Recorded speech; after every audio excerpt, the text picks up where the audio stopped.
అపోస్తలుల కార్యములు 20వ అధ్యాయము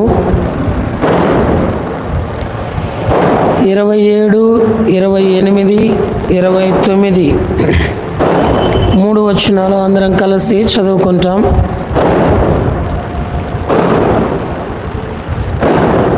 దేవుని సంకల్పమంతయు మీకు తెలుపకుండా నేనేమియో దాచుకొనలేదు. దేవుడు తన స్వరక్తమిచ్చి సంపాదించిన తన సంఘమును కాయుటకు పరిశుద్ధాత్మ మిమ్మును దేనియందు అధ్యక్షులుగా ఉంచెను. ఆ యావత్ మందను గూర్చియు మీ మట్టుకు మిమ్మను గూర్చియు జాగ్రత్తగా ఉండుడి. నేను వెళ్ళిపోయిన తరువాత క్రూరమైన తోడేళ్ళు మీలో ప్రవేశించునని నాకు తెలియను. వారు మందను కనికరింపరు. ప్రభు సహాయం కొరకు చిన్న ప్రార్థన చేసుకుంటాం. మోకరించగలిగిన వారు మోకరించండి.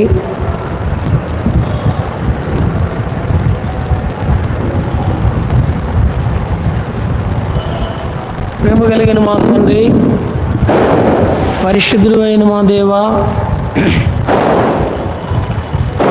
యేసుక్రీస్తు వారి పరిశుద్ధమైన నామం పేరిట స్తోత్రాలు చెల్లిస్తూ ఉన్నాం. ఈ దినము మా గొంతులో ఊపిరుంచి సజీవ లెక్కలో ఉంచి మీ సన్నిధావరణంలో చేర్చి కీర్తన ద్వారా మిమ్మల్ని మహింపరచడానికి మీరిచ్చిన మీ కృప కొరకై మిమ్మల్ని స్తుతిస్తూ ఉన్నాం. తిరిగి నా ప్రభువా, మీ వాక్యం చెంతకు వస్తుంటుండగా మా గమనానికి తీసుకొచ్చిన మీ వాక్య భాగమును దీవించుము, ఆశీర్వదించుము. తుయితైరా సంఘం యొక్క ఆవిర్భావాల యొక్క ఆత్మీయ జీవితమును ఈ దినము మీరు మాతో మాట్లాడుతూ రమ్మని వేడుకుంటూ, మేము కూడా అట్టి సంఘం యొక్క విశిష్టతలో సమకూర్చబడిన వారమై మీ ప్రాణ విమోచన క్రయధనమును బట్టి ఆ సంఘమును వృద్ధి పొందించుటలో వ్యక్తిగతంగా, కుటుంబముగా, సంఘముగా మా వంతు మేము మీరు వచ్చు పర్యంతము వరకు కలిగినది పట్టుకుని వారమై ఉండునట్లు సిద్ధపరుస్తూ రమ్మని మీ దయగలిగిన హస్తాలకు అప్పగించుకుంటూ యేసుక్రీస్తు వారి ప్రశస్తమైన నామమున చేరి వచ్చిన ప్రియులైన వారందరిని బట్టి మిమ్మల్ని స్తుతిస్తూ, మీ సంకల్పంలో నిర్ణయించబడిన వారందరినీ సమకూర్చి మహిం పొందమని అల్పుడను, అయోగ్యుడను, అపాత్రుడను కరుణించి కనికరించి నా నోట మీ మాట ఉంచి మీకు మహిమకరంగా ప్రీతికరమైన పరిచర్య చేయుటకు సిద్ధపరచమని యేసుక్రీస్తు వారి ఘనమైన నామమున హృదయపూర్వకంగా స్తుతించి ప్రార్థించి వేడుకుంటున్నాం మా తండ్రి. ఆమెన్. అపోస్తల కార్యములు 20వ అధ్యాయము 26వ వచనం దయచేసి ఎవరైనా చదవండి. కాబట్టి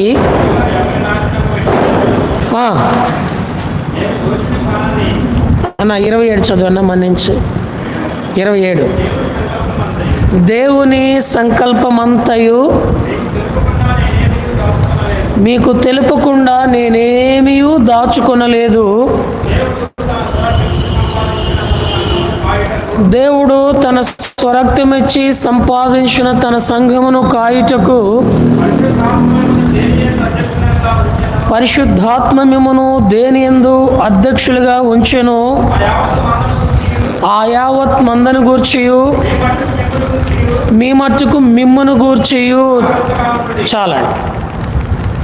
ప్రభు అయిన దేవుడు తన సంఘమును గురించి, సంఘములో అంగముగా చేర్చుకున్న తన వారైన వారందరికీ ఆయన కలిగిన ఆలోచన యావత్తు కూడా ఏది కూడా దాచుకోకుండా సమస్తము తన సంఘమై ఉన్న శరీరములో ఉన్న అవయవాలకు స్పష్టంగా తెలియజేశాడు. ఇది నా సంఘములో సంఘం యొక్క దైవ నియమం నాకు తెలియదు అని అనడానికి ఎవ్వరి అర్హత లేదు. నాకు తెలియదండి, సంఘం అంటే ఇలా అనుకోలేదండి, నేను అలా అనుకున్నానండి అని అనడానికి మనం మనుషుల దగ్గర అనుకోవడానికి మనకు వీలుందేమో కానీ సంఘములో అంగముగా చేర్చిన దేవుని యొద్ద ఆ మాట నీవు నేను పలకటానికి ఏమాత్రం కూడా మనకి రైట్స్ లేవు, అర్హత అనేది లేనే లేదు. ఎందుకంటే స్పష్టంగా చెప్పాడు 27వ వచనంలో, దేవుని సంకల్పమంతయు మీకు తెలుపకుండా నేనేమీ దాచుకోలేదు. ఈ మాట ఆయా సమయాల్లో తల్లిదండ్రులు పిల్లల దగ్గర అంటారు, అరే నీ బాగు కోసం నేనేమీ దాచుకోకుండా నీకోసం ధారాళంగా ప్రయాసపడ్డాను, క్రయం చెల్లించాను. ఏ తల్లిదండ్రులు కూడా వారి పిల్లల్ని ఏ పిల్లలు కూడా వారి తల్లిదండ్రుల్ని ఏం చూసావయ్యా నువ్వు, ఎందుకు కన్నావయ్యా నువ్వు, ఏం పెట్టావమ్మా నువ్వు అనడానికి రైట్స్ లేవు. వాళ్ళు వాళ్ళకు కలిగిన పరిధిలో నిన్ను నన్ను సాకారంతే. గొంతెమ్మ కోరికలతో తల్లిదండ్రులను అవమానించడానికి నీకు నాకు అర్హత అనేది లేనే లేదు. అయితే దేవుడైతే ధారాళంగా నీ కొరకు నా కొరకు ఆఖరి రక్తపు బొట్టు వరకు ధారపోసి తన సంఘములో అంగముగా చేర్చుకొని నా విషయములో ఆయన శ్రద్ధ వహించిన వాడై సంఘం యొక్క ఔన్నత్యమును గురించి నీకు నాకు స్పష్టంగా తెలియజేశాడు. తెలియజేస్తున్నప్పుడు తెలుసుకోకపోవడం అనేది నా అవిధేయత అంతే తప్ప తెలుసుకోకుండా ఉండి దేవుని మీద నింద మోపడానికి మాత్రం మనకు అర్హత అనేది లేదు. ఆ సంఘమును గురించి ఇక్కడ 5 దైవ నియమాలు మనం ప్రతి వారం గుర్తు చేసుకుంటున్నాం. వాటిలో మొదటిది ఏమై ఉంది? జాగ్రత్తగా ఉండాలా. ఏ విషయాలలో జాగ్రత్తగా ఉండాలా 7 సంఘాలు అయిన తర్వాత జ్ఞాపకం చేసుకుంటాం. రెండవది ఏంటండి? మెలకువగా ఉండాలా. ఏ విషయాలలో మెలకువగా ఉండాలా, మెలకువగా ఉండని వారి జీవితాలు సంఘానికి ఎలాంటి కీడు తెచ్చిపెట్టినాయి. బైబిల్లో అలాంటి జీవితాలు 6 ఉన్నాయి. ఆ 6 జీవితాలు మన జీవితానికి గుణపాఠం నేర్పుతుంది. ఆ తర్వాత మొదటి లక్షణం అదే, ఆమె ప్రయాసపడే ఆమె. ఇప్పుడు ఆమె గురించి జ్ఞాపకం చేసుకుంటాం. పోయిన వారం కాకుండా అంతకుముందు వారం జ్ఞాపకం చేసుకున్నాం. ఈరోజు ఆ తుయితైరా సంఘం యొక్క ఆవిర్భవికురాలైనటువంటి లుదియా జీవితంలో ఉన్న 7 శ్రేష్టమైన లక్షణాలలో ఒక లక్షణం ఏమిటయ్యా అంటే ఆమె ప్రయాసపడే ఆమె. పడిన ప్రయాస విషయంలో జాగరూకురాలై ఉన్న ఆమె. ఆ జాగరూకురాలుగా వ్యక్తిగత జీవితం మాత్రమే కాదు, కుటుంబ జీవితము మరియు సంఘ జీవితము విషయంలో జాగరూకురాలుగా ఉన్న ఆమె. ఈ జాగరూకురాలుగా ఉన్నటువంటి ఆమె మెలకువతో ఉన్నది. అందుకనే ఈ 5 పునాది అన్నమాట సంఘానికి. మొదటిది జాగ్రత్తగా ఉండటం, రెండవది మెలకువగా ఉండటం, మూడవది ప్రయాసపడే వారిగా ఉండటం, నాలుగవది బలహీనులను సంరక్షించే వారిగా ఉండటం, ఐదవది అన్ని విషయాలలో మాదిరిగా ఉండటం. ఇవి ప్రతి విశ్వాసి రహస్య రాకడలో సంఘం ఎత్తబడేంత వరకు సునిశ్చితమైన విధానములో దేవుని కనుచూపులో మనము ఈ 5 పాటించవలసిన వారిగా ఉన్నాం. అందుకనే బైబిల్ అంతా 7 సంఘ కాలాల మీద ఆధారపడి ఉన్నదని జ్ఞాపకం చేసుకున్నాం. గుర్తున్నాయి కదండి. ఇప్పుడు మనము సంఘ కాల శకములో ఉన్నాం. మొట్టమొదటి ఏ కాల శకము? అమాయకపు కాల శకము. రెండవది మనస్సాక్షి కాల శకము. మూడవది మానవ పరిపాలనా కాల శకము. నాలుగవది ధర్మశాస్త్రపు కాల శకము. నాలుగు వాగ్దానమా? 4 వాగ్దానపు కాల శకము. 5వది ధర్మశాస్త్రపు కాల శకము. 6వది సంఘపు కాల శకము. 7వది 1000 ఏండ్ల పరిపాలనా కాల శకము. ఇప్పుడు ప్రస్తుతం మనము సంఘకాల శకములో ఉన్నాం. ఈ సంఘకాల శకమును గురించి అపోస్తలుడైనటువంటి యోహానికి పద్మాసు ద్వీపమందు దేవుడిచ్చినటువంటి ప్రత్యక్షత ఆసియాలో ఉన్న 7 సంఘాల యొక్క వివరణ మన కొరకై వ్రాయబడుతూ వచ్చినది. మొదటి సంఘము ఎఫెసీ సంఘం క్రీస్తు శకము 30వ సంవత్సరం నుంచి 100వ సంవత్సరం వరకు అపోస్తులుల కాలము అని పిలువబడుతుంది. రెండవ సంఘము స్పుర్నా సంఘము క్రీస్తు శకము 100వ సంవత్సరము నుండి 312వ సంవత్సరము వరకు. ఇది ఏ కాలం అని చెప్పాము? స్పుర్నా సంఘం ఏ కాలం అండి అమ్మా? స్పుర్నా కాలము స్పుర్నా సంఘము శ్రమల కాలము. ఆ తర్వాత 3వది పెర్గమా సంఘము క్రీస్తు శకము 312 నుంచి 590 వరకు పెర్గమా సంఘము. ఇది లోకముతో వీయమొందిన కాలము. ఈ 3 సంఘాల గురించి పరిశుద్ధాత్మ దేవుడు మనకి నేర్పించిన మేరకు కొంత మనం నేర్చుకుంటూ వచ్చాం. తిరిగి ఇప్పుడు మనము 4వ సంఘంలో ప్రవేశించాం. అదేమిటయ్యా అంటే తుయతైరా సంఘం. క్రీస్తు పూర్వము 280వ సంవత్సరం అప్పుడు అంతియోపయ రాజు ఈ ప్రాంతమును గుర్తించిన వాడై పరిపాలన చేస్తూ వచ్చినాడు. అది ప్రస్తుతము ఏ పేరుతో పిలువబడుతుందంటే అకేసార్ అనే పేరుతో పిలువబడుతూ ఉంది.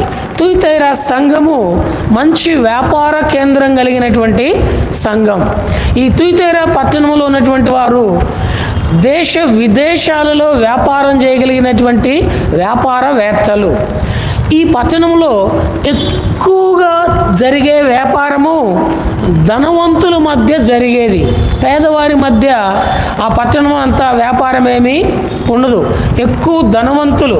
ఇప్పుడు ఈ పట్టణం యొక్క ఆవిర్భావకురాలు ఎవరయ్యా అంటే మనం గత వారంలో జ్ఞాపకం చేసుకున్నాము. Thyatira పట్టణస్థురాలైనటువంటి Lydia. ఈమె ఏమి వ్యాపారం చేస్తుంది చూడండి. అపోస్తుల కార్యములు 16వ అధ్యాయం. అపోస్తుల కార్యములు 16వ అధ్యాయము 14వ వచనం. అప్పుడు లూదియాయను దైవభక్తి గల ఒక స్త్రీ వినుచుండెను. ఆమె ఊదా రంగు పొడిని అమ్ము తుయతైరా పట్టణస్థురాలు. ఇది చాలామంది ఇది ఏ విధంగా రిసీవ్ చేసుకుంటారంటే ఆమెను ఎలాగూ ఎంచేవారిగా ఉంటారంటే మన పరిసర ప్రాంతాల్లో గ్రామీణ ప్రాంతాల్లో ముగ్గమ్ముకుంటారు. ఇవి కూడా అలా అంటామనుకుంటున్నారు. ఊదా రంగు పొడి మనకు సున్నం బట్టిల్లో దొరికే ముగ్గు మాదిరిగా ముగ్గు లేక సున్నము దేవుడిచ్చినటువంటి వనరులైన రాతి నుండి పిండి చేయటం ద్వారా సున్నం దొరుకుతుంది. కానీ ఈ తుయతైరా పట్టణస్థురాలు అమ్ముతున్నటువంటి ఈ ఊదా రంగు పొడి దేవుడిచ్చిన వనరులలోనే సముద్రంలో ఆయా పంట కాలువల్లో నత్తలు అనేవి ఉంటాయి. తెలుసండి, నత్తలు పెద్దవాళ్ళకి పరిచయం. నత్తలు, ఆలచిప్పలు. ఆలచిప్పలు ఎప్పుడైనా చూస్తుంటారా? ఆలచిప్పల్లో సముద్రంలో నుంచి బయటకు వచ్చిన ఆలచిప్పలో కొంత ద్రవం ఉంటుంది. అది సాధ్యమైనంత వరకు మనకి పైన ఎండిపోయిన ఆలచిప్ప మాత్రమే మనం ఎక్కువగా చూస్తూ ఉంటాము. అందులో ఉన్న ద్రవాన్ని చూసేవారు వేటకు వెళ్ళేవారు మాత్రమే చూస్తారు. ఒకవేళ సముద్రంతో ఎక్కువ సత్సంబంధం కలిగిన వాళ్ళు ఎవరైనా ఉంటే వాళ్ళు కూడా చూస్తారు. అది మనకు అర్థం కావడానికి నత్తలో నీళ్లు ఉంటాయి, బ్లూ కలర్లో ఉంటాయి. ఈ నీరు, ఆలచిప్పలో ఉన్న నీరు, ఈ ద్రవ పదార్థము కలిపి 8,000 ఆలచిప్పల యొక్క ద్రవాన్ని తీసి ఎండబెడితే 1 గ్రాము ఊదా రంగు పొడి వస్తుంది. 1 గ్రాము ఊదా రంగు పొడి వస్తుంది. అంటే ఎంత ప్రయాసపడితే దానిని పొందుకుంటామో చూడండి. అలాంటిది దేశ విదేశాలు, ఖండాలు దాటి ఈమె ఆ పొడి అమ్ముతుందంటే ఆ ఊదా రంగుకున్నటువంటి విలువ, ఔన్నత్యం మనం బైబిల్లో 2-3 విషయాలు మనం చదివితే చాలా ఆశ్చర్యం అనిపిస్తుంది. వెంటనే మనకి గుర్తొచ్చేది ఎవరు? లూకాసు వార్త 16వ అధ్యాయం 19వ వచనంలో ఊదా రంగు వస్త్రములు ధరించిన ధనవంతుడైన ఒకడు. ఇతడు ఎలా ఉన్నాడంటే ఆశ్చర్యం కలిగించే మాట, ప్రతి దినము బహుగా సుఖపడుతూ ఉన్నాడు. నాకు తెలిసి ఏ కోటీశ్వరుడు కూడా ప్రతిదినము బహుగా సుఖపడే దాఖలాలు ఉండవు. 40 రూపాయలు అనుకుంటాయా? ఏ కోటీశ్వరుడికైనా ప్రతిరోజు సుఖపడతాడండి. చదవండి అన్నమాట. లూకాసు వార్త 16వ అధ్యాయం 19వ వచనం. ధనవంతుడు ఒకడు ఉండెను, ఊదా రంగు బట్టలున్న సన్నపు నార వస్త్రములు ధరించుకొని, చూడండి ఆ మాట గమనించండి, చాలా ఆశ్చర్యం. ప్రతి దినము బహుగా ఏమవుతున్నాడు? సుఖపడతారు. మనం ఎలాంటి వాళ్ళని చూస్తామంటే సాధ్యమైనంత వరకు బాగా ధనవంతులు అనుకోండి, ఐరన్ షర్ట్ నలగకుండా ఉండేవారిని చూస్తాం, ఇస్త్రీ బట్ట నలగకుండా వేసుకునే వారిని చూస్తాం. కానీ వాళ్ళు కూడా ఏదో ఒక రోజు నలిగిన షర్ట్ వేసుకోవాల్సి వస్తుంది, మనసు నెమ్మది లేక. కానీ ఈ ధనవంతుడు ప్రతిదినము బహుగా సుఖపడుతూ ఎలాంటి వస్త్రాలు ధరించే వాడిగా ఉన్నాడు అంటే ఊదా రంగు వస్త్రాలు. అంటే ఎంత ధనవంతులు ఆ రంగుతో తయారు చేయబడిన వస్త్రాలు వాడతారో మన ఊహలో ఊహించుకుంటే. షూషను కోటలో రాజు యొక్క వైభవము ఓ మనుషుడు చూడాలి అంటే 180 రోజులు పడుతుంది. 180 రోజులు. ఇప్పుడు మన సాల్మన్ అన్న ఆస్తి చూడాలనుకోండి, ఎన్ని నెలలు పడుతుంది మనకి? ఎన్ని నెలలు చూపిస్తావు నీ ఆస్తి అంతా? ఇక్కడున్న ఒక్కొక్క సహోదరుడు ఆస్తి అంతా చూడటానికి, సాంబశివరావు గారి ఆస్తి చూస్తానికి వెళ్ళామనుకోండి, ఎన్ని నెలలు పడుతుంది? మహా అయితే 2-3 నెలలు పడుతుంది ఇక్కడున్న ధనవంతుల ఆస్తి చూడాలంటే. కానీ ఇక్కడ చూడండి అన్నమాట, నేను ఊరిని అంటలేదండి. ఎస్తేరు గ్రంథము 1వ అధ్యాయము 4వ వచనం, యోబు గ్రంథం ముందు ఉంటుంది. అతడు తన మహిమగల రాజ్యము యొక్క ఐశ్వర్య ప్రభావములను, తన మహాత్యాశయ ఘనతలను అనేక దినములు అనగా 180 దినములు కనపరచెను. ఈ రాజు చూడండి, ఈ రాజు యొక్క మహిమ, ఈ రాజు యొక్క ఐశ్వర్యము, ఈ రాజు యొక్క ప్రభావము, ఈ రాజు యొక్క ఘనత ఎన్ని రోజులు చూడాలంట? 180 రోజులు అంటే ఎన్ని నెలలు? 6 నెలలు. అతను కలిగిందంతా చూసి రావాలి అంటే 6 నెలలు పడుతుంది. అలాంటి రాజు ధరించే వస్త్రాలు ఎలాంటివి చూడండి. 6వ వచనం.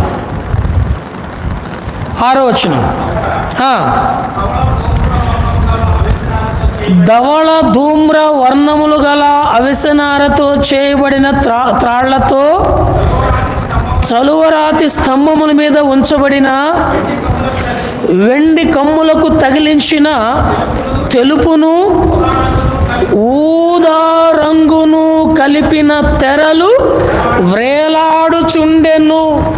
అషూషను కోటలో ఉన్న రాజు యొక్క వైభవమును ఏ రంగు తెరలు అక్కడ కనబడుతూ ఉన్నాయండి? ఊదా రంగు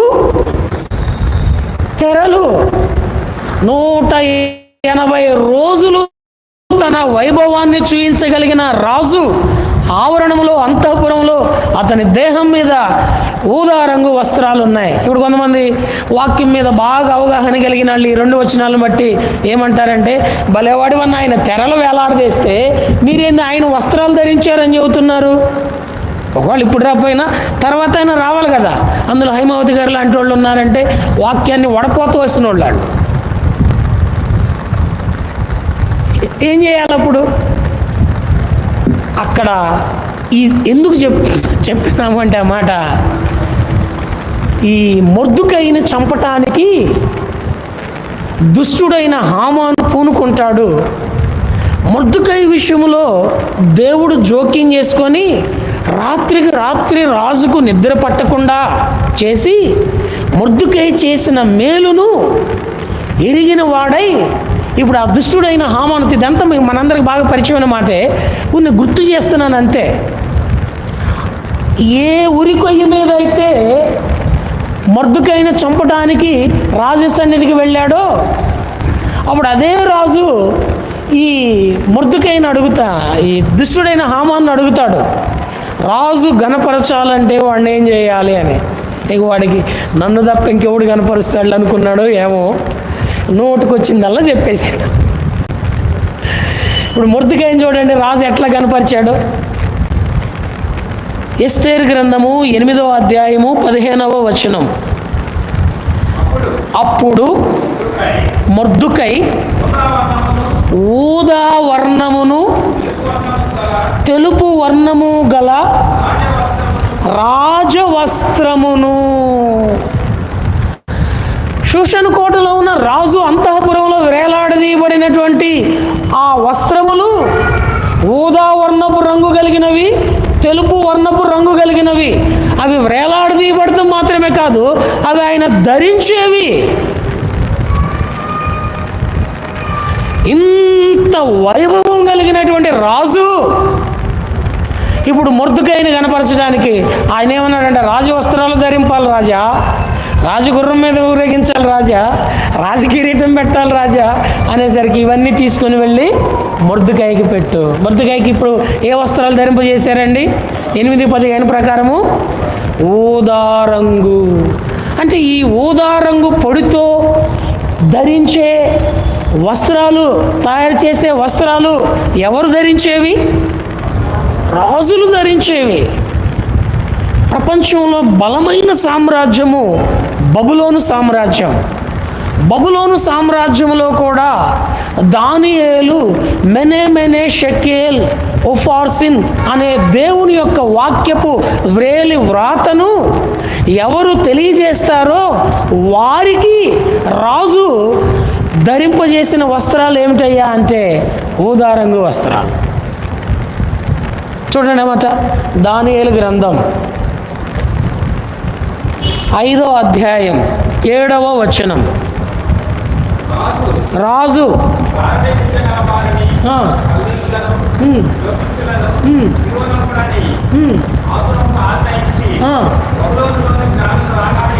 బబులోని జ్ఞానులు రాగానే ఇట్ల నేను ఈ వ్రాతను చదివి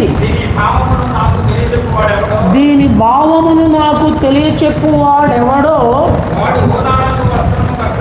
వాడు ఊదారంగు వస్త్రము కట్టుకొని.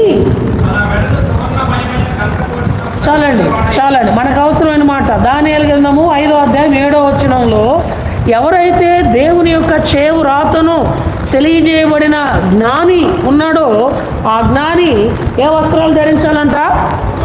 ఊదారంగు వస్త్రాలు ధరించాలంట. ఆ తర్వాత ఇప్పుడు 16వ వచనం చూడండి.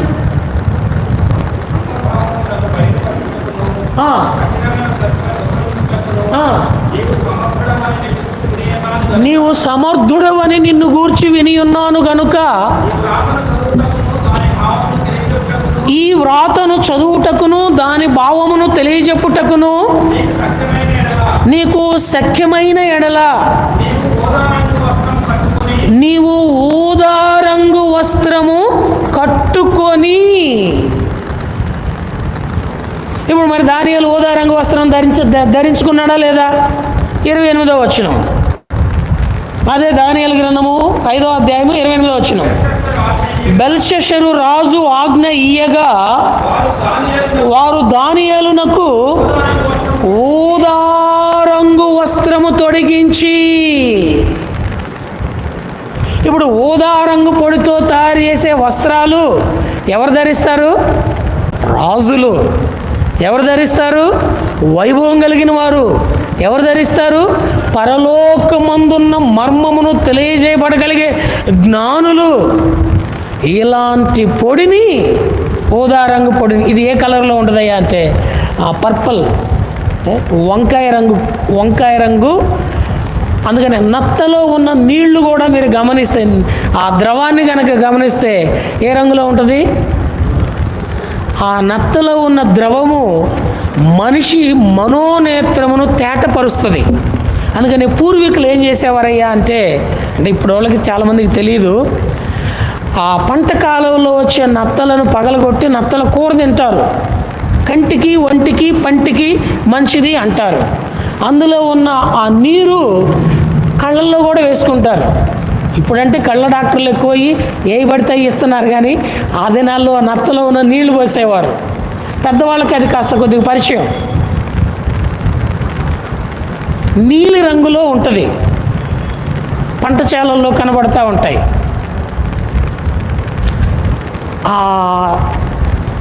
ఆ నత్తలో ఉన్న ద్రవము, ఆలచిప్పులో ఉన్న ద్రవము, ఈ ఊదా రంగు గురించి దేవుని వాక్యము చరిత్రలో ధ్యానిస్తూ ఉంటే కళ్ళు బైర్లు గమ్ముతూనే ఆశ్చర్యకరమైన విషయాలు. 8,000 ఆలచిప్పలు, నత్తలు, ఈ ద్రవము రెండు కలిపి డ్రై చేస్తే వచ్చే పొడి 1 గ్రాము. 1 గ్రాము. మరి ఇంకెంత వ్యాపారం దేశ విదేశాలు తీసుకుని వెళ్తుందంటే ఈమె ఎంత ప్రయాసపడే పనిలో ఉందో చూడండి. సో ఇలాంటి వ్యాపారవేత్త అయిన ఈమె ఐరోపా ఖండంలో మాత్రమే కాకుండా, ఫిలిప్పీ పట్టణంలో మాత్రమే కాకుండా, తన స్వదేశమైన స్వస్థలమైన తుయితైరా పట్టణమందు కూడా ఈమె దేవుని సంఘము విషయంలో, సువార్త ప్రకటించే విషయంలో, సంఘ నిర్మాణము విషయంలో ఆమె బాధ్యత వహించిన స్త్రీ. ఇప్పుడు ఆ స్త్రీ ఎవరయ్యా అంటే సంఘం. సంఘాన్ని ఎవరితో పోల్చారు బైబిల్లోనంటే స్త్రీతో. ఓ స్త్రీతో. ఆ దినాన ఆ స్త్రీ ఏ రీతిగా తుయితైరా సంఘం గురించి మనం ధ్యానిస్తూ వస్తే యేసుక్రీస్తు వారి యొక్క వర్ణన, అపరంజి నేత్రములు కలిగిన వాడు అని ఆ వర్ణన తీసుకొని వస్తూ ముగింపు ఎలా తీసుకొని వస్తాడయ్యా అంటే నీకు కలిగిన దానిని గట్టిగా పట్టుకొనుము. ఈ మధ్యలో యెజబెల్ ఉంటుంది. యెజబెల్ని ఎలాగో జయించి ఈ తుయితైరా సంఘం యొక్క ఆశీర్వాదంలోనికి కలిగిన దానిని గట్టిగా పట్టుకొని రావాలి అంటే అసలు ఆ సంఘం యొక్క ఆవిర్భకురాలు అయినటువంటి లుదియాలో ఉన్న శ్రేష్టతను మనము వ్యక్తిగతంగా కుటుంబంగా అన్వయించుకోవాలని దేవుడిచ్చిన ఆలోచన మేరకు చేసిన ప్రయత్నం ఇది. ఇప్పుడు ఈమెలో ఉన్న సమయ హద్దుబాటులను బట్టి ఓ 5 లేక 7 విషయాలు గమనిస్తే, నెంబర్ 1 అపోస్తుల కార్యములు 16వ అధ్యాయం 14వ వచనం.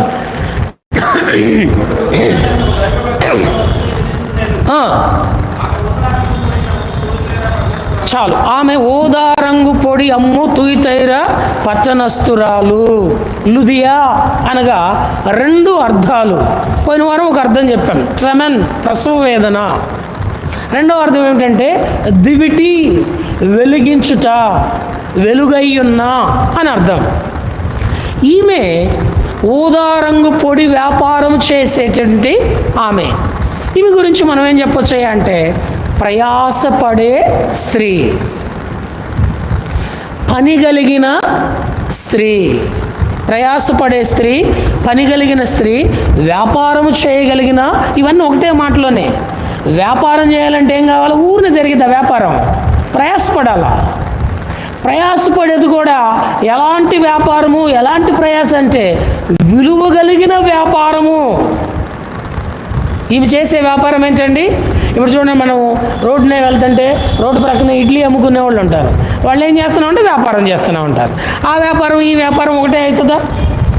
మళ్ళా గ్రామాల్లో ముగ్గు అమ్ముకుంటూ ఉంటారు. వాళ్ళు ఏం చేస్తున్నారంటే వ్యాపారం చేస్తూనే ఉంటారు. ఆ వ్యాపారం ఈ వ్యాపారం ఒకటే అవుతుందా? అది ఇది ఎంత వ్యత్యాసమో ఉందో, ఊదా రంగు యొక్క విలువ ఏమైనదో అని లూకాసు సువార్త 16వ అధ్యాయంలోను, ఎస్తేరు గ్రంథం 1 అధ్యాయం 4-6 వచనంలోను, మరి 8వ అధ్యాయం 15వ వచనంలోను, దానియేలు గ్రంథము 5వ అధ్యాయము 7వ వచనము, 16వ వచనము మరియు 28వ వచనంలో ఉన్న దాని విలువను మనము దేవుని వాక్యంలో నుంచి చూస్తూ వచ్చాం. కనుక మొదట ఈమె ప్రయాసపడి విలువైన పని చేయగలిగిన స్త్రీ. సంఘము కూడా ఈ పని కలిగి ఉండాలా. సంఘము కూడా ప్రయాసపడే సంఘముగా ఉండాలా. వ్యాపార దృక్పథమైన విధానముతో. వ్యాపారం లాభం కోసం చేస్తామా, నష్టం కోసం చేస్తామా? ఏమండి చెప్పండి. వ్యాపారం లాభం కోసమా, నష్టం కోసమా? మనం ఇప్పుడు సంఘం కూడా ఏ వ్యాపారం చేయాలా? ఆత్మను సంపాదించే వ్యాపారం చేయాలా. దైవజనుడు భక్త్ సింగ్ గారికి బిల్లీ గ్రహం గారు పెట్టిన పేరు ప్రపంచవ్యాప్తంగా ఏమిటంటే, ఈ దైవజనుడు ఆత్మల సంపాదకుడే తప్ప ఆస్తుల సంపాదకుడు కాదు. ఇప్పుడు అది రివర్స్ అయిందనుకోండి, అది వేరే సంగతి. ఆయన ఏ వ్యాపారం చేసేవాడట? ఆత్మలు సంపాదించే వ్యాపారం తప్ప ఇంక వేరే వ్యాపారము తెలియదు. అందుకొరకు ఏం చేసినాడయ్యా అంటే ప్రయాసపడ్డాడు. ఈ ప్రయాస కూడా ఎవరి కోసం అయ్యా అంటే విలువైన ఆత్మరక్షణ కోసం. అందుకని ద్వితీయోపదేశకాండం 33వ అధ్యాయంలో రాయబడిన మాట ఏంటంటే, ఇశ్రాయేలు నీ భాగ్యము ఎంత గొప్పది, రక్షణ పొందిన నిన్ను 8,000 ఆల చెప్పుల్ని ఊరిని పైన ఎండిపోయిన వాటిని ఎవరైనా చూసారా? నేనైతే చూడాల. సముద్ర తీర ప్రాంతంలో పెరిగినోడైనా, పరిసర ప్రాంతాల్లో పుట్టినోడైనా 8,000 ఆల చెప్పులను, ఎండిపోయిన టెంకలను చూడటానికే నోచుకోలేని మనం ఎక్కడ 8,000 ఆల చెప్పులను సంపాదించుకొని అందులో ఉన్న ద్రవ్యమును ప్రయాసపడి సమకూరిస్తే 1 గ్రాము పొడిని, 1 గ్రాము పొడి కోసం అంత ప్రయాసపడితే ఇంకా వ్యాపారం కోసము ఆమె ఎంత ప్రయాసపడింది ఒక్కసారి చూడండి. ఇది నేను ఒక ఆత్మ కోసం నేను మనము ఎంత ప్రయాసపడవలసిన వారిగా ఉన్నామో, ఒక ఆత్మ రక్షణ కోసము సంఘముగా ఆత్మీయమైన వ్యాపారముతో, ప్రయాసముతో విలువైన ఆ పనిని ఏ కోణములో మనము చేస్తున్నామో చేయట్లేదో మనల్ని మనం చూసుకుంటే, సంఘములో మనకు అప్పగించిన బాధ్యులంటే పెద్దలని మాత్రమే కాదండి, సంఘంలో ఉన్న ప్రతి ఒక్కరికి ఒక్కొక్క బాధ్యత దేవుడిచ్చాడు. ఈ పెద్దలైన వారికి ఎక్కువగా ఇచ్చినాడు. మిగిలిన శరీరంలో ఉన్న అవయవాలు అయి ఉన్న మనమందరము కూడా ఎంత బాధ్యత కలిగి ఉన్నాం. ఎవరా స్త్రీ అంటే, ప్రయాసపడే స్త్రీ ఎవరయ్యా అంటే భార్య అని చెప్పొచ్చు, లేక సంఘము అని చెప్పొచ్చు. ఈ భార్యకి ఏమని పేరయ్యా అంటే, గుణవతి అయిన భార్య దొరుకుట అరుదు, అట్టిదే డాష్ ముత్యము. ఆ ఆలచెప్పునే ముత్యము అంట. ఆ ముత్యములు ఆలచెప్పులో ఉండేదే ముత్యము. ఆ ముత్యము అడుగున ఉండేదే ఈ ద్రవము ఊదా రంగు పడి కొరకు ఉపయోగించేది. ఇప్పుడు ఆ గుణవతి అయిన భార్యకు ఉండేటువంటి సుగుణాలు ఎలా ఉంటాయి అంటే కష్టపడి ప్రయాసపడి పని చేసేవారు ఎలా ఉంటారు అంటే మనందరికి బాగా పరిచయం. సామెతల గ్రంథము 31వ అధ్యాయము 10వ వచనం. 10వ వచనం. గుణవతి అయిన భార్య దొరుకుట అరుదు, అట్టిది ముత్యము కంటే అమూల్యమైనది. ఆ గుణవతి అయిన భార్యకు ఉండే, లేక సంఘానికి ఉండే, లేక స్త్రీకి పెండ్లి భార్యకు ఉండే లక్షణాలు ఇక్కడ చాలా వ్రాయబడినాయి. కొన్నిటిని జ్ఞాపకం చేసుకుంటే 15-16 వచనాలు చదవండి. ఆమె చీకటితోనే లేచి, సంఘం ఎప్పుడు లెగవాలట? పెండ్లి భార్య ఎప్పుడు లెగవాలట? ఇంట్లో స్త్రీ ఎప్పుడు లెగవాలట? ఏంటండి ఎవరు చెప్పట్లేదు? చీకటితోనే. మన పూర్వీకులు స్త్రీలు ఎప్పుడు లేచేవారు? ఇప్పుడు మనం ఎప్పుడు లెగుస్తున్నాము? డాష్. చీకటితోనే లేచి తన ఇంటి వారికి భోజనము సిద్ధపరచును. అందుకనే తెల్లవారుజామున ప్రార్థన పెట్టేది. సేవకునిగా సంఘం విషయంలో మేము చేయవలసింది చేస్తూ సంఘముగా కలిసి ఆ పనిని జరిగించాలి కదా అని తెల్లవారుజామున ప్రార్థన పెడతాం. ఏ పరిచర్య చేసినా బైబిల్ని ఆధారం చేసుకునే చేస్తాం. మన సహవాసంలో ఏ పరిచర్య ధర్మం జరిగించినా వాక్యానుసారంగానే తన దాసునికి దేవుడు ఆ పరలోకపు తలంపులు ప్రసాదిస్తాడు. ఇప్పుడు ఈ గుణవతి అయిన భార్య పెందల కడనే లెగుస్తుంది అంటే చురుకుగా ఉందనా, సోమరితనంగా ఉందనా? ఎలా ఉందనండి? చురుకుగా ఉంది. ఇప్పుడు ఆ చురుకుగా ఉండి ఆమె ఏం చేస్తుందట? చదువు 15, 16, 17 త్వరగా చదువు.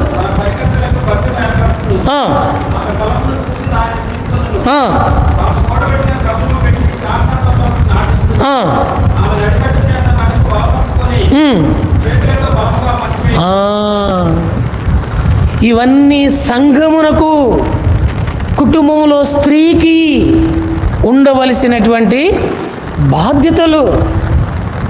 సోమరితనంగా ఏ స్త్రీ ఏ సంఘము ఉండకూడదు. ఉంది అంటే సోమరోళ్ళు అయిపోతారు. సోమరోళ్ళు అయిపోతారంటే వాళ్ళొక్కరు కారండి. ఏ స్త్రీ అలా ఉందో ఆ స్త్రీ ఉన్న కుటుంబం సోమరితనంలో వెళ్ళిపోతుంది. ఏ సంఘం అలా ఉందో ఆ సంఘంలో ఉన్న భక్తులైన వారు సోమరితనంలోనికి వెళ్ళిపోతారు.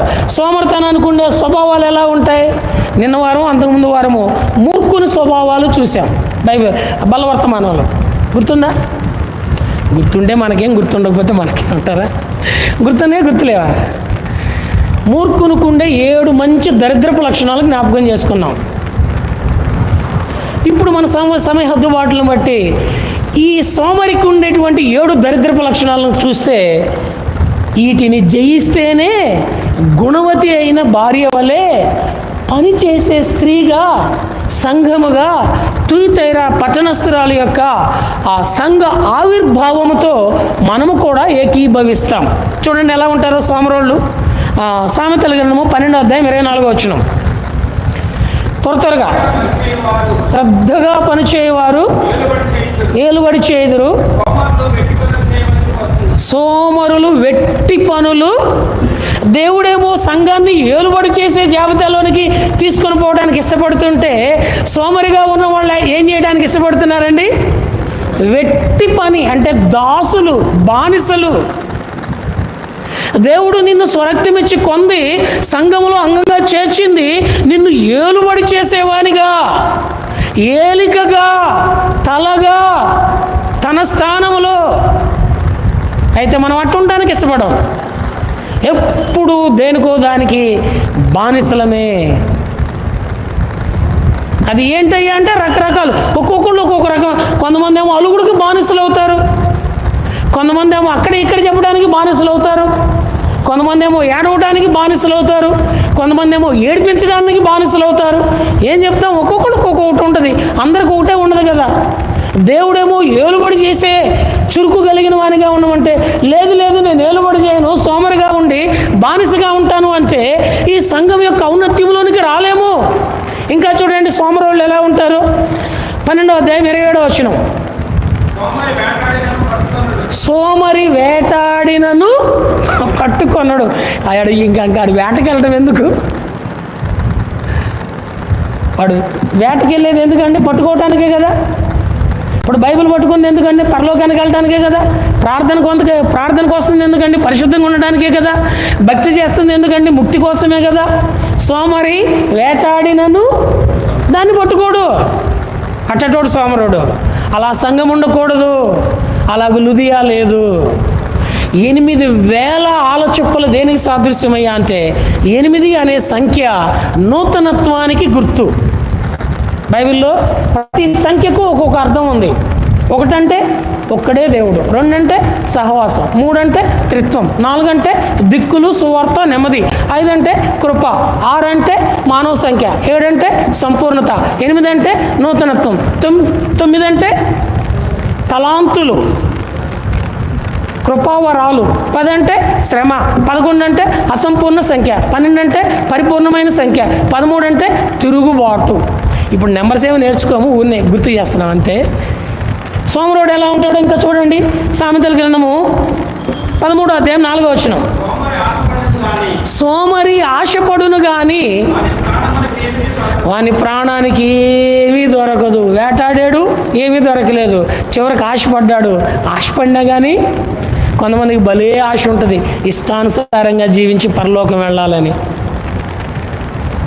కొంతమందికి భలే ఆశ ఉంటుంది, ఇష్టం వచ్చినట్టుంటూ ఇల్లేదో బాగుపడాలని.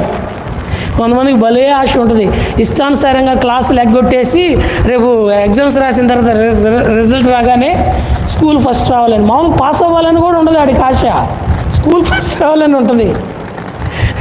అయితే సోమరుడు గురించి ఏమని రాయబడింది అంటే వాడు ఆశపడతాడు కానీ, ఇప్పుడు ఎన్ని చూసామన్నా, మొట్టమొదటి ఏంటి, సోమరు ఏం చేస్తాడండి, బానిసగా ఉంటాడు, ఏలుబడిగా ఉండలేడు. సోమరు ఏం చేస్తాడు, వేటాడతాడు కానీ పట్టుకొనలేడు. మూడవది, సోమరు ఎలా ఉంటాడండి, ఆశపడతాడు కానీ ఏమీ దొరకదు. 4వ చూడండి, 19వ అధ్యాయం 15వ వచనం. సామెతల గ్రంథము 19వ అధ్యాయం 15వ వచనం. సోమరి గాఢ నిద్రలో పడజేయును, సోమరివాడు పస్తుపడి ఉండును. చాలండి. 4వది, సోమరుడికి ఉండే మంచి దరిద్రపు లక్షణం ఏంటంటే వాడు కాకలు అవుతుంది కానీ పస్తుంటాడు. ఈ పస్తు కూడా ఎట్టుంటాడంటే గాఢ నిద్ర, కొనుక్కుంటే కొంతమంది 2-3 రోజులు కూడా లెగవరు. అది ఎప్పుడు అంటే కలిగినప్పుడు, ఇంకెప్పుడు పస్తుంటారు. నా దేహంలో ఉన్న అవయవాలను పస్తు పెట్టడానికి నీకు నాకు దేవుడు అధికారము ఇవ్వలేదు. ఇంకా చూడండి సోమరుడు ఎలా ఉంటాడు అంటే 21వ అధ్యాయము 25వ వచనం. సామెతల గ్రంథము 21వ అధ్యాయం 25వ వచనం.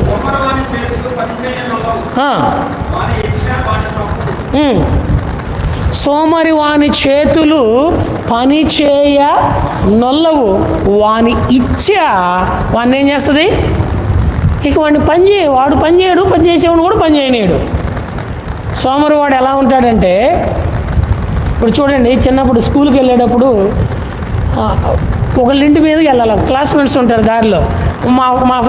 మా క్లాస్మేట్ ఒకడు ఉన్నాడు, వాడిని కలుపుకొని పోవాలా. వాడి దగ్గరికి వెళ్తే అంతే బ్రేక్ అయిపోతాం. అందుకని మేమేం చేసామంటే వేరే దారిలో వెళ్ళడానికి ప్రయత్నం చేస్తాం. వేరే దారిలో వెళ్ళినప్పుడేమో క్లాస్కి వెళ్ళేవాళ్ళమే, వాళ్ళ ఇంటి మీదకి వెళ్ళినప్పుడు మాత్రం బ్రేక్ అయిపోయేవాళ్ళం. ఈ విషయం తెలుసుకొని మా నాన్న ఒకరోజు సావు బాధాడు. ఆ దెబ్బకి వాడితో ఫ్రెండ్షిప్ కట్ అయిపోయింది, లేకపోతే ఈరోజు నేనేమైపోయేవాడినా. సోమరు వాడు ఏం చేస్తాడట, తన చేతులతో పని చేయడు. సంఘములో మనం చేతులతో పని చేయకపోతే, కుటుంబంలో మనం చేతులతో పని చేయకపోతే, చేతులతో చేసే పని ఏంటన్నా తిమోతి పత్రికలో రాయబడింది కదా, మీ పవిత్రమైన చేతులెత్తి ఏం చేయాలా, సంఘంలో చేతులతో పని చేయడం అంటే ప్రార్థన. సంఘ ప్రార్థనకి అంతకు ఎక్కువ మంది రారు. సంఘంగా ప్రార్థన చేద్దామంటే అస్సలు రారు. పోనీ ఏదన్నా సమస్య కోసం ప్రార్థన చేద్దామంటే వీలు పడదు. అదే సమస్య సృష్టిద్దామంటే ఎన్ని చేతులు కలుస్తాయో. సమస్యను పెంచుదాము అంటే ఎన్ని చేతులు బలపరుస్తాయో. ఆ సమస్యకు పరిష్కారం కోసము చేతులు కలిపి ప్రార్థన చేద్దామంటే డాష్, అబ్బా ప్రార్థన అంట, ప్రార్థన అంట, ఓహో ప్రార్థన అంట. ఎన్నెన్ని రకాలుగా ఈ చేతుల్ని కృంగజేస్తాయో.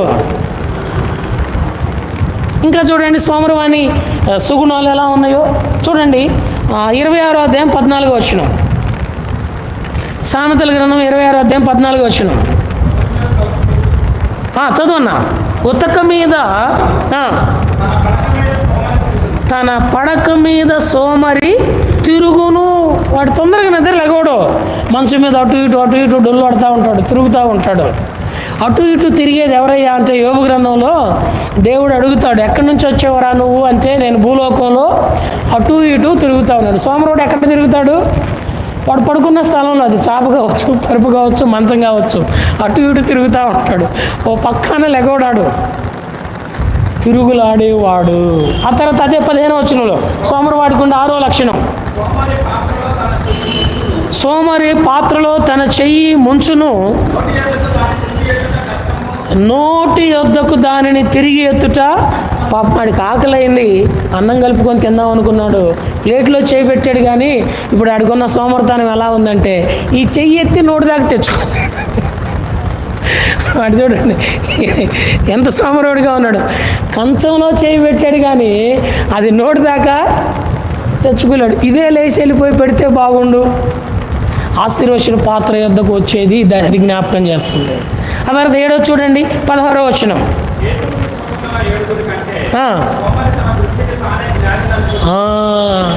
ఈ 6 అవలక్షణాలతో పాటు సోమరివాడు ఎలా ఉంటాడయ్యా అంటే, తన దృష్టికి నాకేంట్రా నేను కాలేజీ టాప్ అయితే, నాకేంట్రా మా ఇంట్లో నేనే ఫేవరెట్ అయితే అని అనుకుంటూ తన దృష్టికి తానే ఏమనుకుంటాడట? జ్ఞాని అనుకుంటాడు. అందుకని బైబిల్ ప్రశ్నిస్తుంది, జ్ఞాని ఏమాయను? ప్రియమైన సోదరి సోదరుడా, ఈ స్త్రీ తుయితైరా పట్టణంలోను, ఫిలిప్పి పట్టణంలోను, తానున్న పరిసర ప్రాంతంలోను, తన ఇంటిలోనూ ఆమె సంఘము వర్ధిల్లటానికి కారణం ఏమిటయ్యా అంటే, ప్రయాసతో వ్యాపార సంబంధమైన లాభము. ఏమి వ్యాపారమయ్యా అంటే, ఆమె ఆత్మలు సంపాదించే లాభము కలిగి, పని విలువైన పని కలిగి ఉంది. ఇదేనా సంఘంలో నీవు నేను మనం ఏ పని చేస్తున్నాం? విలువైన పని చేస్తున్నామా? విలువను కోల్పోయే పని చేస్తున్నామా? మొదటి కొరింథీయులకు రాసిన పత్రిక 6వ అధ్యాయము 19-20 వచనంలో రాయబడింది, మీ దేహము మీ సొత్తు కాదు, మీరు విలువ పెట్టి కొనబడిన వారు, మీ దేహంతో దేవుని మహిమపరచుడి. మనల్ని విలువైన దేవుడు విలువైన ప్రాణమిచ్చి కొన్నాడు, సంఘంలో చేర్చాడు. మనం సంఘంలో కూడా విలువైన పని చేయాలా, మేలైన పని చేయాలా. కుటుంబ జీవితం కూడా దేవుడు భార్యాభర్తలకు ఇచ్చినాడు. వారిరువురు జీవం అనే కృపావరంలో పాలుభాగస్తులుగా ఇచ్చినాడు. భర్తగా భార్యగా వారి వారి ధర్మములు విలువైన పని చేయాలా. కుటుంబములో కష్టపడి పని చేసే స్త్రీ అది ఆ కుటుంబానికి విలువను పెంచేదిగా ఉండాలా, ఆ కుటుంబ విలువలను తుంచేదిగా కాదు. సంఘంలో పనిచేస్తున్న మనము సంఘ శిరసైన ఆ విలువైన దేవుని ప్రాణ విమోచన క్రయధనము విలువైనదని ఎరిగి ఆ విలువను పెంచే వారిగా మనం పనిచేయాలా, నూతన పరచబడే వారిగా పని చేయాలా. ఈరోజు మన పని ఎలా ఉంది? చేస్తున్నాం పని, చేయకుండా ఉన్నట్లా. ప్రతి కుటుంబంలో భార్యాభర్తలు పనిచేస్తూ ఉన్నారు, పిల్లలు కలుగుతున్నారు, వాళ్ళని పెద్దవాళ్ళని చేస్తున్నారు, వాళ్ళకి ఇల్లు వాకిళ్ళు సమకూరుస్తున్నారు, పిల్లలకి చదువులు విద్యాబుద్ధులు నేర్పిస్తున్నారు. మంచిదే. ఇది విలువైన స్థలానికి చేర్చేదిగా ఉందా, విలువలేని స్థలానికి పోయేదిగా ఉందా? అందుకనే కీర్తన 116:15లో యెహోవా భక్తుల మరణము ఆయన దృష్టికి ఎలాగుందండి? విలువ. సంఘంలో నీ నా పని విలువ ఆయన ఎంచేవాడిగా ఉన్నాడు. ఈ లుదియా విలువ కలిగిన పనిని ప్రయాసతో చేస్తూ ఉంది. ఈ పని జరిగిస్తున్నప్పుడు వ్యాపారంలో లాభం ఎలాగో వ్యాపారవేత్త చూస్తాడో, సంఘంలో కూడా మన ద్వారా ఈ దినాల్లో నాకు వచ్చిన దేవుడు మన ఇచ్చిన తలంపు ఏంటంటే, మనం ఓ స్థలానికి సేవ చేయడానికి వెళితే ఓ సంఘంలో బాధ్యత పరిచర్య కలిగి ఉంటే కొత్తోళ్ళు రాకపోయినా పర్వాలేదు. కానీ కిషోర్ అన్న, ఈ మాట మీరు ఎక్కడికైనా వెళ్ళి చెప్పండి, కొత్తోళ్ళు రాకపోయినా పర్వాలేదు కానీ ఉన్నవాళ్ళు పోకుండా చూడాలా. ఇదివరకు సేవ ఎలా ఉండేది? ఉన్నవాళ్ళు ఎవరు ఉండరు, ఒకళ్ళిద్దరిని ఆధారం చేసుకొని కొత్త వాళ్ళందరినీ సమకూర్చుకునేది ఇదివరకు సేవ. ఇప్పుడు సేవ ఎట్ట మారిపోయింది? అక్కడికి వెళ్ళాడు అంటే ఆ నుంచి వెళ్ళబోయేటప్పుడు కొంత ఖాళీ. ఇది కాదు సేవ, ఇది కాదు బాధ్యత, ఇది కాదు కుటుంబ విలువ. ఇదివరకు దినాల్లో ఓ ఆడకూతురు ఓ ఇంటిలో ఉమ్మడి కాపురంలో అడుగుపెట్టింది అంటే ఆ ఉమ్మడి కాపురంలో ఉన్న వాళ్ళందరూ కూడా కలిసిపోయేవాళ్ళు. అందులో కష్టాలున్నాయి, కన్నీళ్ళున్నాయి, పస్తులున్నాయి, నిందలున్నాయి, అవమానాలున్నాయి. ఇంటి గుట్టు బయటకు వచ్చేది కాదు. ఈరోజు ఆడకూతురు ఇంట్లోకి అడుగు పెడితే 4 రోజులాగి చూస్తే ఇల్లు గుల్లా, ఒళ్ళు గుల్లా. భౌతిక సంబంధమైన కుటుంబ జీవితం యొక్క పోలిక ఆత్మ సంబంధమైన సంఘములో ఉన్న పోలికకు ఎంత దగ్గరగా ఉంటుందో చూడండి. మనము బాధ్యత తీసుకోవడం ద్వారా సంఘములో అంగంగా చేర్చబడి శరీరం అనే అవయవాల్లో ఒక అవయవంగా దేవుడు మనల్ని చేర్చిచ్చిన బాధ్యత ద్వారా మందిరము నింపబడుతుందా, ఖాళీ చేయబడుతుందా? మన ద్వారా వస్తున్నారా, పోతున్నారా? ఈమె వ్యాపారము చేయు స్త్రీ, ప్రయాసపడే స్త్రీ, విలువైన పని కలిగిన స్త్రీ, సోమరితనము లేని స్త్రీ. అది ఆమెలో ఉన్న మొదటి లక్షణం. రెండో చూద్దాం రండి, నేను త్వరగానే ముగించేస్తాను. లుదియాలో చాలా విషయాలు మీకు తెలుసు, అయితే ఉన్న అవసరం బట్టి జ్ఞాపకం చేసుకుంటున్నాం. రెండో చూడండి 16-13 మన్నించండి. 16-13 విశ్రాంతి దినమున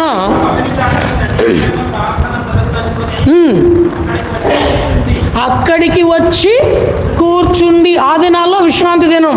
ఈ దినాల్లో ఏ దినం అది? యేసుప్రభు పునరుద్ధానుడై తిరిగి లెగవక మునుపు, శిలువ మరణము అనుభవించక మునుపు విశ్రాంతి దినాన్ని యేసుప్రభు వారు కూడా పాటించారు. యేసుప్రభు వారు శిలువ మరణం పొంది పునరుద్ధానుడై తిరిగి లేచిన తర్వాత విశ్రాంతి దినము ప్రభువు దినముగా మార్చబడింది, పునరుద్ధాన పండుగ దినంగా మార్చబడింది. విశ్రాంతి దినమున ప్రార్థన జరుగునని ఆ స్థలమునకు వచ్చి ఏం చేసిందండి? అంత వ్యాపారం చేస్తున్న ఆమె కూడా ప్రార్థన జరిగే స్థలానికి వచ్చి కూర్చుందంటే,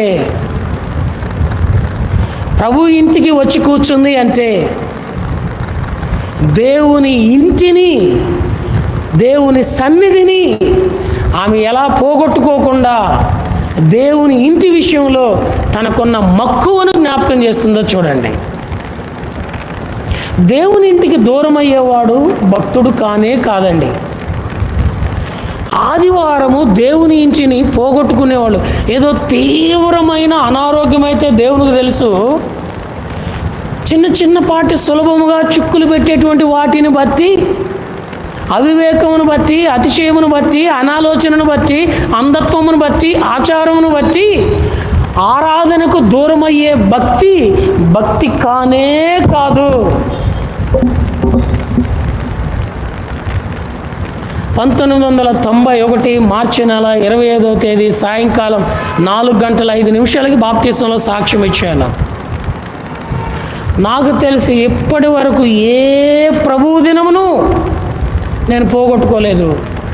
ఒకే ఒక్క ప్రభువు దినం అలా నిశ్చేష్టుడిగా ఒక్కసారి పైన అలా నిల్చుండిపోయాను. అది 2023 సెప్టెంబర్ 23వ తేదీ. ఏమీ చేయలేని దిక్కుతోచని స్థితిలో అలా నిలిచిపోయిన తప్ప ఏ ప్రభు దినం పోగొట్టుకోలేదు.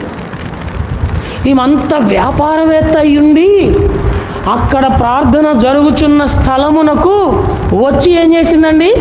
కూర్చుంది. ఈరోజు ప్రభు దినం అంటే, ఆరాధన అంటే ఎంత చులకనైపోయిందంటే దేవుని ఇంటికి రావటానికి సులువుగా చిక్కులు పెట్టే కారణాలను ఆధారం చేసుకొని ఆరాధనకు దూరం అవుతున్నారు. వీరు గుణవతి అయిన భార్య యొక్క సుగుణాన్ని కలిగి లేరు. ఈ స్త్రీ ఎలా ఉందంటే గుణవతి అయిన భార్యగా. ఆ మాట మళ్ళీ చదువన్నా 16-13 ఎంత బాగుంటుందంటే, చదివే కొద్దీ ఇంకా దాని మీద ఆసక్తి పెరుగుతుంది. కాదన్న 16-13 విశ్రాంతి దినమున గవిని దాటి నదీ తీరమున ప్రార్థన జరుగుననుకొని అక్కడికి వచ్చి కూర్చుండి. ప్రార్థన ఇంట్లో చేసుకుంటే వద్దన్నాడా దేవుడు? ఏమన్నా సల్మాన్ అన్న గవిని దాటే ఎందుకు రావాలా, ఇంట్లో చేసుకుంటే ప్రార్థన వినన్నాడా? ఈరోజు కూడా మనల్ని అనేది గుళ్ళోనే ఉన్నాడా దేవుడు, మా గుండెల్లో లేడా?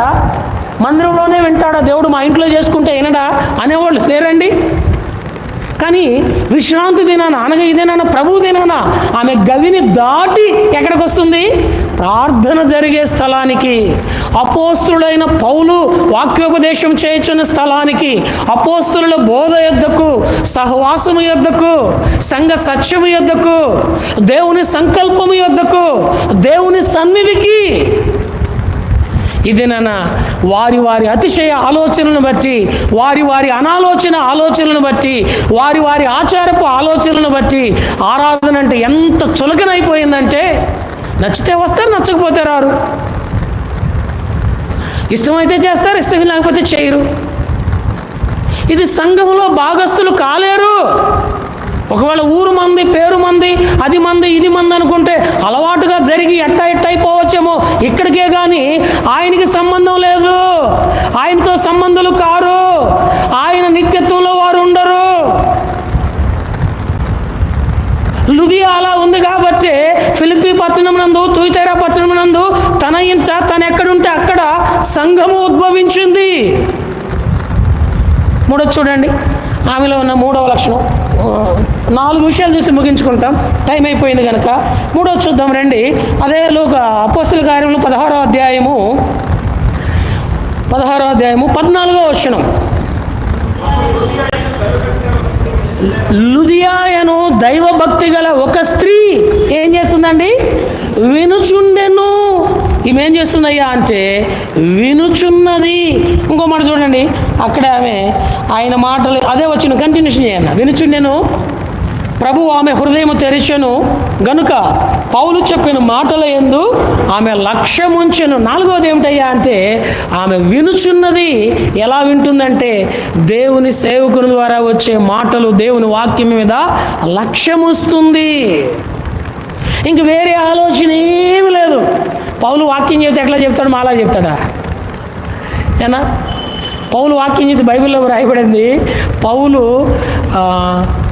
గంటలు గంటలు వాక్యం చెప్పేవాడంట, విస్తారంగా వాక్యం చెప్పేవాడంట, రాత్రంతా వాక్యం చెప్పేవాడంట. ఒకసారి పౌలు గారు వాక్యం చెబుతుంటే అదృష్టవంతుడు అని పేరు పెట్టుకున్న ఐతూకనే యవనస్తుడు పడి కింద పడి చచ్చిపోయాడు. 20వ అధ్యాయంలో ఉంటుంది అపోస్తుల కార్యంలో.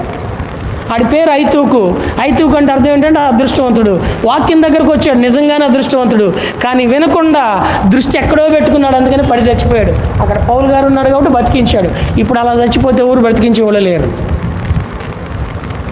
చచ్చిన వాళ్ళు ఇంకా చంపేవాళ్ళు ఉన్నారు. కానీ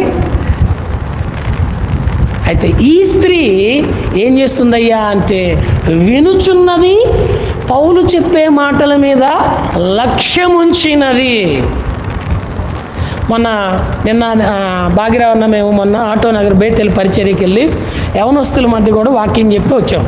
అప్పుడు వాళ్ళకి ఏం చెప్పానంటే, యవనస్తులైన మీరు వాక్యం బాగా గుర్తుంటుంది, నేను మళ్ళీ ప్రభు చిత్తమైతే సంవత్సరం తర్వాత వస్తాను, లేదా 6 నెలలకైనా వస్తాను, మిమ్మల్ని అడుగుతాను, చెప్పాలి అని అంటే 2-3 యవనస్తులు పొద్దునే ఫోన్ చేసి వాళ్ళు ఏం చెప్తున్నారంటే, అన్న ఆరాధన వర్తమానంలో 7 పాయింట్లని 5 పాయింట్లే చెప్పారు, 2 పాయింట్లు చెప్పలేదు, మీరు ఎప్పుడు వచ్చినా చెప్పాలా.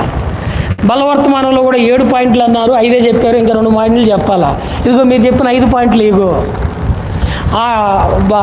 యవనస్తుల కూడికలో అపవాది మన మీదకి తీసుకొచ్చే సాధనాలు, మనము ఓడిపోవటానికి కారణాలు ఏంటో DNA సిరీస్ మీద 6 మాటలు చెప్పారు. ఇదిగో అలా జరగకుండా ఉండాలంటే 3 మాటలు చెప్పారు. ఇవి కన్నా మాకు గుర్తున్నాయా లేదా అని చెప్పేసి ఫోన్ చేశారు. వాస్తవానికి నాకు గుర్తులేవు, కానీ వాళ్ళకి గుర్తున్నాయి. అది చెప్పాలని ప్రార్థన చేసుకుంటే దేవుడు అలా గుర్తు చేస్తాడు. నాకు విడిగా ఏమి గుర్తుండవు.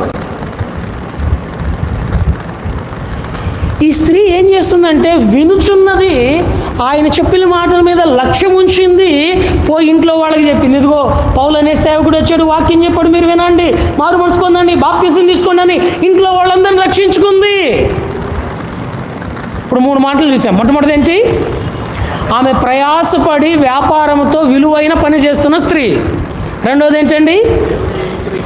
దేవుని పరిశుద్ధ ప్రభువు దినమును చేరే విషయంలో పట్టింపు కలిగిన స్త్రీ, దేవునింటికి నమ్మకంగా వచ్చే స్త్రీ. మూడోది ఏంటండి? దేవుని మాట వినిన మాటల మీద లక్ష్యం ఉంచి ఇంటి వారందరినీ రక్షణలోనికి తెచ్చుకోగలిగిన స్త్రీ. ఆఖరిది 4వ చెప్పుకొని ముగించుకుంటాం, టైం అయిపోతా ఉంది. 4వ చూడండి, అపోస్తుల కార్యములు 16వ అధ్యాయం 40వ వచనం. అపోస్తుల కార్యములు 16వ అధ్యాయం 40వ వచనం. వారు చెరసాలలో నుండి వెలుపలికి వచ్చి, అంటే పౌలు శీలలు లూదియా ఇంటికి వెళ్ళిరి. అక్కడ సహోదరులను చూసి ఆదరించి బయలుదేరి పోయిరి. లూదియా ఇంట్లో ఎవరున్నారు? లూదియా ఇంట్లో ఎవరున్నారంటే సహోదరులు ఉన్నారు. ఎవరా సహోదరులు? రక్షించబడిన వాళ్ళందరూ. రక్షించబడిన వాళ్ళందరూ ఎవరింటికి చేరుతున్నారంటే లూదియా ఇంటికి చేరుతున్నారు. పౌలు శీలలేమో చెరసాల్లో వేయబడ్డారు, విడుదల వచ్చింది వారికి. వాస్తవానికి పౌలు బితూనియాకి ప్రయాణం అవ్వాలా. అయితే బితూనియాకి వెళ్లకుండా పౌలు ఎక్కడికి వస్తున్నాడయ్యా అంటే మాసిదోనియాకి వస్తున్నాడు. మాసిదోనియాలో కూడా ఎక్కడికి వెళుతున్నాడయ్యా అంటే లూదియా ఇంటికి వెళుతున్నాడు. లూదియా ఇంట్లో ఎవరున్నారయ్యా అంటే సంఘం ఉంది, సహోదరులు ఉన్నారు. ఏ వాక్యమైతే విశ్రాంతి దినమున పరిశుద్ధ ప్రార్థన జరుగునని తెలిసి అక్కడికి కూడి వెళ్ళి ఆయన మాటలు విని ఆయన మాటల మీద లక్ష్యం ఉంచిందో అవే మాటలు తిరిగి తన ఇంటి వారికి 16వ వచనంలో అంటది కదా, నేను విశ్వాసం కలిగిన దానినైతే మీరు నా ఇంటికి వచ్చి ఉండండి అని ఆ ఇంటి వారందరూ కూడా రక్షించబడ్డారు. ఆ ఇంట్లో వాళ్ళు, అక్కడ పూతోనోను దయ్యం పట్టినటువంటి ఆయమ్మాయి, ఆ తర్వాత జైలు అధికారి వారి ఇంటి వారు, ఆ చెరసాల్లో ఉన్నట్టు రక్షించబడిన వీళ్ళందరూ వచ్చి ఎక్కడ గ్యాదర్ అవుతున్నారు? లూదియా ఇంటిలో. ఈరోజు మన ఇంట్లో ఎందుకు గ్యాదర్ అవుతున్నాం మనం? ప్రాముఖ్యమైన మాట. ఈరోజు మన ఇంట్లో మనం ఎందుకు గ్యాదర్ అవుతున్నాం? సంఘం క్షేమం కోసమా? సంఘం డ్యామేజ్ కోసమా? లూదియా ఇంటిలో చేర్చబడినటువంటి ఆ సహోదరులు అక్కడ ఆ ప్రాంతంలో సంఘం మాత్రమే కాకుండా, ఫిలిప్పీలో సంఘం మాత్రమే కాకుండా, తుయితైరాలో కూడా సంఘం ఏర్పడే విధానంలో వారు చేరి వచ్చారు. ఈరోజు మన ఇంట్లో మనం ఎందుకు చేరొస్తున్నాం? ఏ ఉద్దేశంతో చేరి వస్తున్నాం? కుటుంబముగా దేవుని సంఘం అనే నమూనాలోనికి రాగలుగుతున్నామా? కుటుంబముగా చేరి వస్తున్నటువంటి సంఘం అనే నమూనా సంఘంలోనికి తీసుకుని రాగలుగుతున్నామా?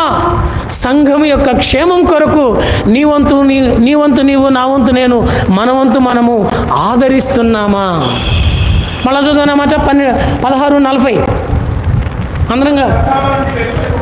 చెరసాలలో నుండి వెలుపలికి వచ్చి లూదియా ఇంటికి వెళ్ళిరి.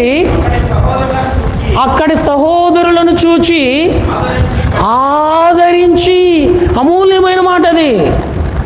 ఈమె తన వినేది మాత్రమే, ఆ వినని దాని మీద లక్ష్యం ఉంచినది మాత్రమే వారికి బోధిస్తుంది. ఇంకా ఎక్కువ తెలియదు ఆమెకి. అయితే పౌలు వెళ్ళి ఆమె ద్వారా రక్షణలోనికి వచ్చిన సంఘాన్ని దేవుని మాటల ద్వారా విస్తారంగా మాట్లాడతాడు పౌలు. ఎక్కువగా వాక్యోపదేశం చేస్తాడు పౌలు.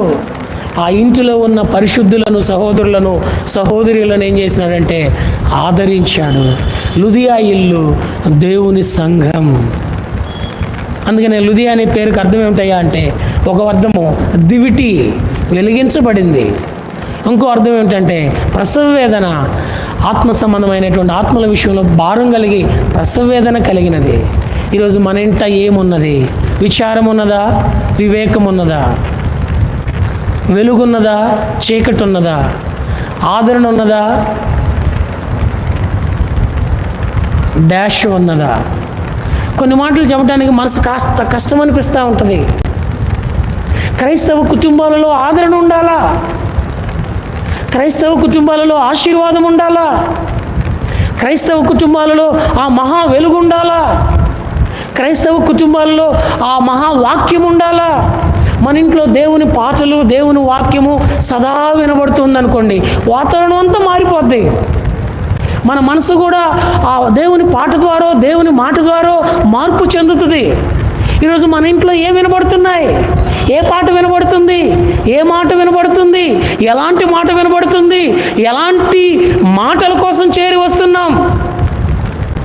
లూదియా వంటి మనసుతో గనక మనం రాగలిగితే ఈ బెరాకా సంఘమే కాదు, ఒక్క స్త్రీ సార్వత్రిక సంఘములో ఓ దివ్యమైన సంఘానికి ఆవిర్భుకురాలైతే ఇంతమంది యేసుక్రీస్తు వారి యొక్క శిరస్సు కింద సంఘమై ఉన్న మనం ఆ స్త్రీ వంటి స్వభావం కలిగి వస్తే ఇంకెంతగా దేవుడు, నిన్ను బట్టి దేవుడు సంఘానికి క్షేమం ఇస్తాడు. అతి అనుభవంలోనికి రావాలి అంటే ఈ లక్షణాలు మనము కలిగిన వారమై ఉండాలి. ఎలా ఉన్నాం? మోకరించండి, ప్రార్థన చేసుకుంటాం.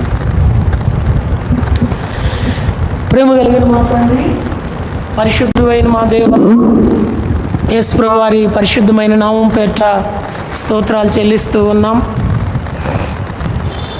ఈ సాయంకాల వేళలో తుయితైరా సంఘం యొక్క ఆవిర్భావకురాలు లుదియా యొక్క ఆత్మీయమైన జీవితంలో శ్రేష్టమైన కొన్ని ఆలోచనలు మా గమనానికి తెచ్చినందుకే మిమ్మల్ని స్తుతిస్తూ, దేవా, కుటుంబం అనే ఇంటి కొరకు, సంఘం అనే దేవుని ఇంటి కొరకు, హృదయం అనే నీ నివాస స్థలము కొరకు ప్రయాసపడే వారిముగా, విలువైన పని కలిగిన వారిముగా ఉండుటకు మాలో మీ కార్యము నూతన పరుస్తూ రండి.